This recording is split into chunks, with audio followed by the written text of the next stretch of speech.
get right into it, shall we? Are you cycling? I'm cycling. Are you doing one of those like desk exercise cycle thingies? Probably. Okay. You can't see my feet. I was pedaling. Oh, you were doing it up here. Were you just illustrating that? I was trying to create a very clever segue that when you said it's about breaking cycles, our viewer go, Oh. Right. but they probably won't. I love it. I just love how weird you are.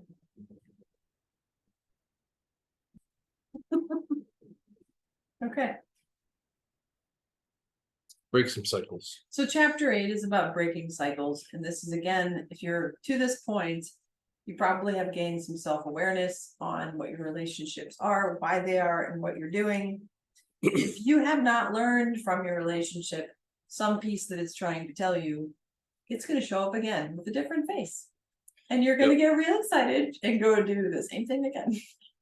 Yeah, if you buy an old car and it's got like an AM radio in it, and you're driving around and all you have is AM signal, if you want your life to be different, you're going to have to get a different deck. I mean, like, it's a dumb metaphor, but like everything about life is energy, and everything about you is your frequency as a human being. And if you're growing and you're learning, you're going to FM, you're going to like digital stereo, like satellite radio. Yeah, you're going to like all that stuff. All that stuff. You're going to Starlink. So if you keep going through these cycles, there's a couple things. You're either going to stop going through them entirely or learn faster. So maybe your first cycle with this type of relationship that you're finished with, it took you 10 years, and then you ended it and you went through the healing process and okay, I learned that. But then you do it again and it looks different, so you don't even see that you're doing it, but you figure it out in 3 months. Yeah, not Like, 10 years. wait a minute, I've done this before, I don't want to do this again. So if you're doing it again, it's good to ask, well, what did I not learn last time that I can learn now so I can finish this? Or is this relationship actually capable of lasting longer if I can resolve this thing? Maybe it's not this person, maybe it's just this situation. Maybe. Yeah, the maybe oversimplified truth is that when you have a program running in your head, it's going to run that program for as long as it exists in your head. And until you upgrade it, get a different set of software, whatever other metaphor you need, the stories we tell ourselves and how we try to explain our world, those are part of our patterns. And so I was happy, like after the divorce, I realized like these are the things that I don't want anymore. This is how I refuse to be treated anymore. But then there were other parts that I hadn't really worked on yet. Like, what do I really want? So that's the part in this chapter that I love, is say yes to what's good for you. Yes. And ignoring the signals is really easy, but your body is going to be telling you all this stuff. Yep. So like, say your new partner walks into the room and your stomach tightens into a knot, you feel all this weird dread. There's probably a reason for that. Figure out what it is. Yeah.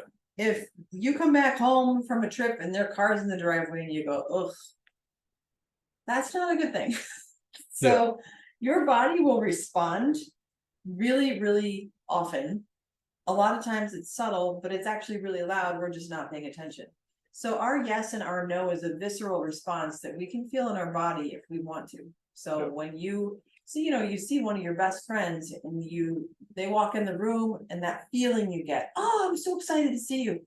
That's a yes. And if like your boss is a total jerk and they walk in and your whole body goes, oh, boss is here, that's a no. It's really simple. And we really try to overcomplicate it. It takes a while to tune into those little subtle signals to like even just the way you digest food, the way you feel after a meal, how you sleep, what you're interested in. There's so many little subtle things in your body language because all you have is your body and the energy that's in it. And it's just like you said, if you see your new partner and you get a knot in your stomach, you better look at it. Mhm. It may not mean that they're the wrong partner. It could mean like a dozen things, among them something like, I didn't resolve this thing with this other person and their body language just reminded me of that thing. And so like, boom, I've got a knot, because your brain knows what's going on. It may not be the best at trying to explain it. It may be a really subtle, nothing but a little Rubik's cube it hands you, goes, here's the problem. You're like, but still, you need to examine it. So this is a big piece on saying yes, no, and creating boundaries for yourself. So when you are choosing new relationships, deciding what's okay with you, what's not okay with you, and go in with a stronger sense of knowing that and feeling that and trusting that your body is telling you the truth, because it can't lie to you. No, it can't. Which is really weird. That's one of the best things about our bodies, is they don't lie, because they're immediately attached to your brain. Like Henry Ford said, that the whole purpose of the body is to walk the brain around. I like that. It's not entirely accurate, but it sure works. Kind of true. Because you got nerve endings and all that stuff in your guts and in your heart. So your whole body's wired to respond to what you know to be true, even if you're not conscious of it. Oh, yeah. I think we're done on that one. We are. We're going to talk next about 3 things to do before entering another relationship.